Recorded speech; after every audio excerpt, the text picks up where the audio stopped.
It is 11:10 right now in the evening. I wanted to get in my 5-ish pages. I wrote 4.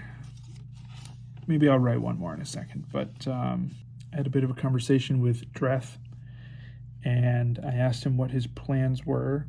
He's gonna rob a tax collector, and I was going back and forth on whether that would be successful.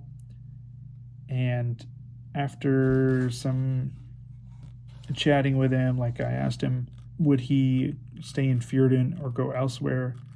And of course, I'm talking to myself, but I like to think that I'm talking to the character. But anyways, he said, it's a tricky one. Firden has been my home. The market is his safe haven. Yet there's no land for farming or growing anything. And I said, oh, you would farm? That seems kind of hard to believe, dude. Without the dude part. Okay, maybe I'll start a trade route or a trade company, which I think that sounds pretty cool, because that could be something that can be explored later on. The essence is that this robbery will help the revolution in Firden grow, and with this funding, the rebellion can begin. I'm not sure where I'll start. So we have Howard, Benji, and Mira in Ledger's Reach. Raylene, she assesses all the ledgers and the accounts. She's like an accountant.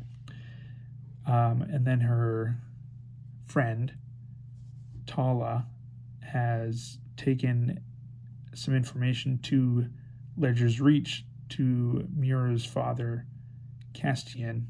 And yeah, I don't want to give it all away. But basically, I'm not sure where I'm going to go next.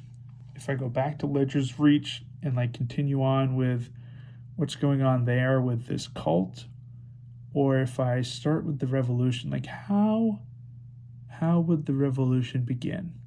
Who's at the head of the revolution? It might be something that I have to start thinking about the organization that it has and how that's going to work. So honestly, that might be what I do for another 20 minutes before I go to bed, because I am really tired. But I at least wanted to document what I've gotten done today. So I wrote 4 pages, including a little dialogue with Dreth. 1, 2, 3, 4. Oh no, actually, I did write 5 pages today. I wrote 4 pages of the story. I'm going to write kind of the organization of the Sovereign Flames. So I'll figure out the organization, and then their mission statement is they want Firden to be independent again. So going 1,000 years back, the empire was not an empire. It was just a bunch of independent city-states, essentially. Some of them will be craving that again. So I think that's the basis. But yeah, we're going to call that good. Good night.